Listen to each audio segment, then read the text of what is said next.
guys? It's Kevin who's done the movie for you guys, and this movie review, and this is probably one of the biggest movies of this entire month. It is definitely one of the last really big movies of the summer because, as we know, August always kind of starts to fade out into oblivion, and that, of course, is Stephen King's latest film, The Dark Tower.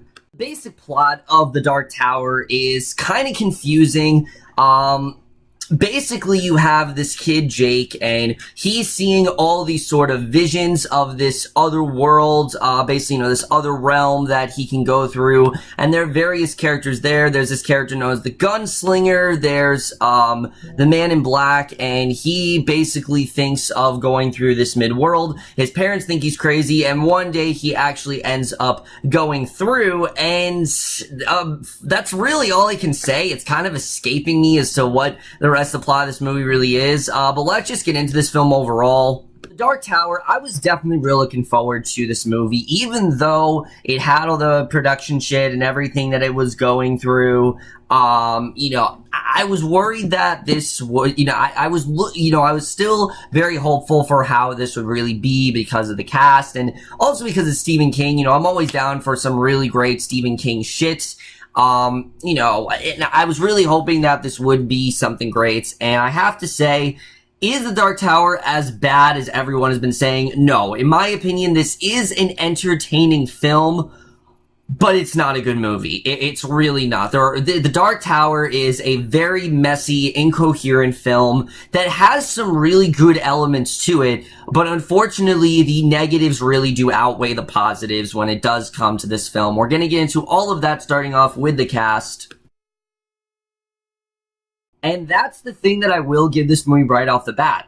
The acting is the thing that really did keep me at least a little bit interested in this movie, and I have to say, the acting is a lot better here than it really should be, especially from its main 3 stars. Now, contrary to all the posters make you think that Idris Elba is the main character. He's actually not. Tom Taylor is the main character as a character of Jake, and this kid was fantastic. I actually was very much surprised by how good this kid really was. I mean, I'll go as far as say it's probably the best Stephen King child performance that I've seen since The Sixth Sense. Yeah, I'll really go that far. He is fantastic in this movie. In this movie, like I said, he's seeing visions and we don't know really what's going on, and he's got a lot of range in him. There are some scenes where it requires him to be very calm, cool, and collected, cause he's used to this kind of stuff, but then there's some scenes where he has to emote, and again, for an 11-year-old kid, he does a really good job. I really did like his acting here. He definitely carried the movie quite well, and he took a character that could have been really, really bland and one note and actually made him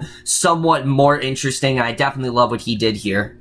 And then Idris Elba, like I said, he's not the main character. This movie actually is the sidekick to Jake, and he does a fantastic job. In my opinion, he gave easily the best performance in the entire movie. I mean, right off the bat, he's such a badass, the gunslinger, but he also has a really tragic past, and we get more into that, what his connection is to the Man in Black, and some of my favorite scenes in the movie are just, seeing the gunslinger and Jake interact. I thought there were some really powerful scenes there. I really love what we got between the two of them. Roland's past in general, he's had a really rough time, and I thought there was a lot of great stuff between them, especially the interplay with, Jake trying to get used to his world, and then the gunslinger trying to get used to Jake's world later on. I thought it was a lot of fun to watch. These two just had a really great bond together, and I really did love what we saw with them throughout the movie. And then really the only other actor to talk about is Matthew McConaughey, who I have to say was probably the one I was looking forward to the most. I mean, you got Matthew McConaughey, and he's a villain, which, again, I've said before, we really have not seen this kind of performance from Matthew McConaughey prior. I mean, I don't recall seeing Matthew McConaughey as a villain. It's more,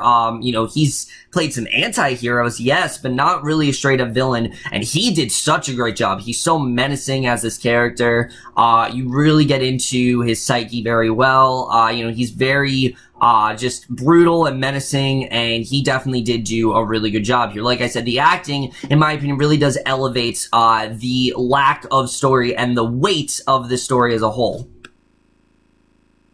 So now let's get into the directing and the writing because, oh boy, is there a lot to talk about here. First of all, the directing here by Nikolaj Arcel is one of the main problems of this movie. Now look, I don't know what the hell this guy's directed. I really don't. I haven't watched any of his movies prior to this, but in my opinion, this was not the right person to direct this movie. They should have had a much bigger name directed. You know, I've heard people say Guillermo del Toro. I've heard people say things like, even like Tim Burton could have done this really well. I mean, I could see so many directors that really could have made this world better. But unfortunately, this director, he just doesn't know how to direct this movie and what he really wants this to be. Does he want it to be a psychological thriller about Jake and kind of what he's going through? Does he want this to be an action movie with the gunslinger and Jake taking down all of the Men in Black's henchmen? Does he want this to be more of a drama film about the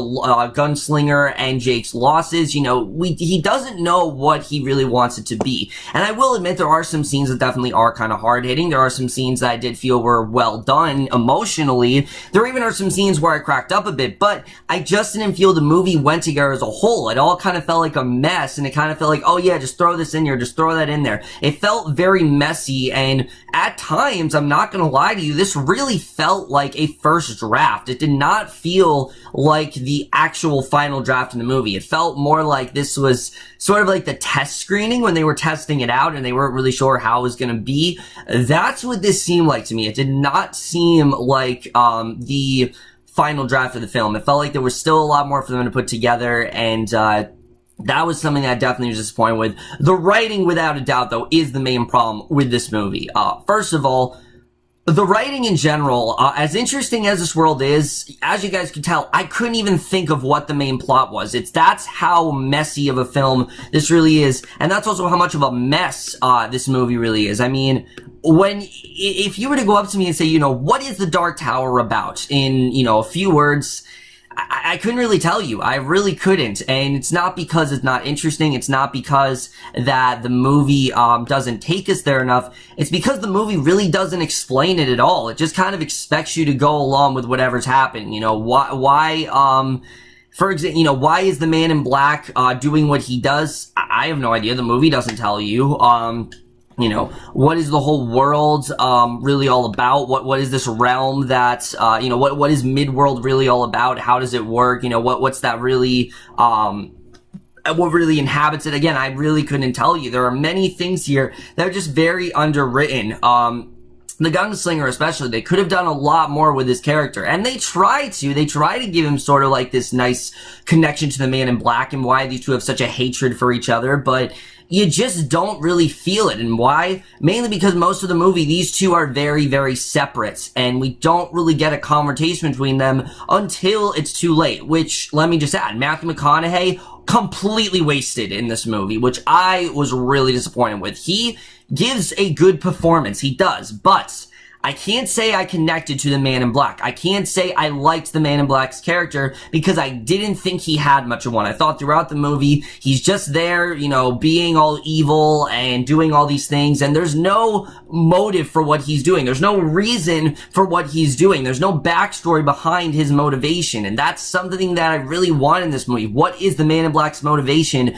We never find out, and he just felt like such a wasted villain. And honestly, it felt like he was holding back a bit. Like, as good as Matthew McConaughey was, I did feel like he was holding back. Like, they could have gotten more out of him and he could have done a lot more with this role, but they told him, oh no, hold back a bit, just be a very generic villain. And you have someone like Matthew McConaughey, a very versatile, just very emotional actor who is one of the best, you know, he's had one of the best, you know, tracking records for film in a very long time. This unfortunately continues his stint with mediocrity. He's been doing a lot of mediocre films, and once again, I just felt like they kind of wasted him as a character. I wanted to really like the Man in Black. I wanted to think, oh, this is such a menacing villain, but at the end of the day, I just kind of felt whatever. I mean, especially the way things wrapped up with him, I was really disappointed with how things did go there, and I just didn't really feel like they gave Matthew McConaughey what he deserved. I did not think they serviced him really well at all. Idris Elba, I actually did think they served very well. And there actually, like I said, are some fun scenes between Roland and Jake,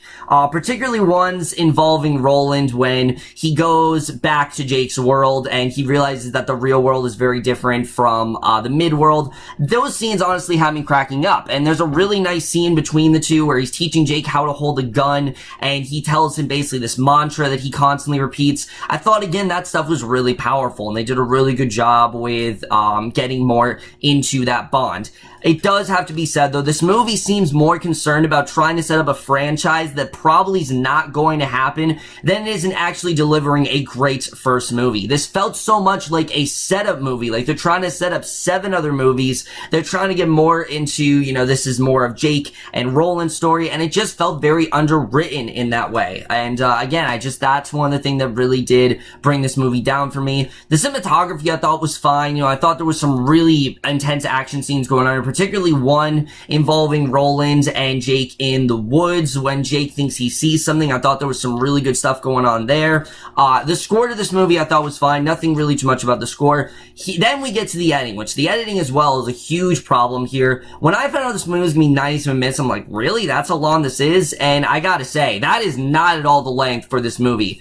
When you're watching this movie, it feels like this should be like a 2-hour movie. I mean, I was shocked when it was over. I'm like, really? It's already over? It just felt so rushed. It felt like there wasn't anything that we got to naturally. It felt like a lot of stuff was just rushed here and that they're just like, move it along, move it along. Again, it just seems like a lot of Sony interference, and this is very common in many Sony movies. And it seems like once again this happened here. The studio interfered. They didn't have the movie done on time, and they just needed it done immediately. And again, that just really didn't work. I didn't really understand this world. I didn't get into this world as much as I want to. It's a creative world. It's an interesting world, but I just didn't really understand it as much as the movie wanted. And I didn't get as, invested into much of what was going on in this movie because the movie just didn't give us enough time. And that is really the main thing that is, you know, that's the one thing that's making this film, you know, holding this film back from being something actually truly great.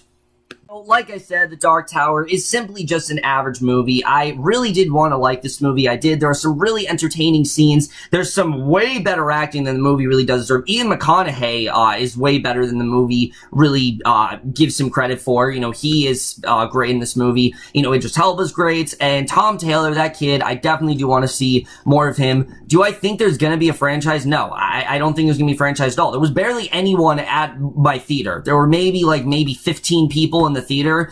For an opening weekend, that's not good. It's really not good at all. This really is not something that I recommend you go out and see. If you want to see a fun action movie that doesn't really have a lot of stakes and is very simple and just doesn't really, you know, you're not too concerned about the story, then sure, go out. You will have a great time. And if you want to see a creative world with a really compelling story, yeah, this is not the movie for you at all. I overall was very much let down by The Dark Tower, and I am overall going to give The Dark Tower overall a C+.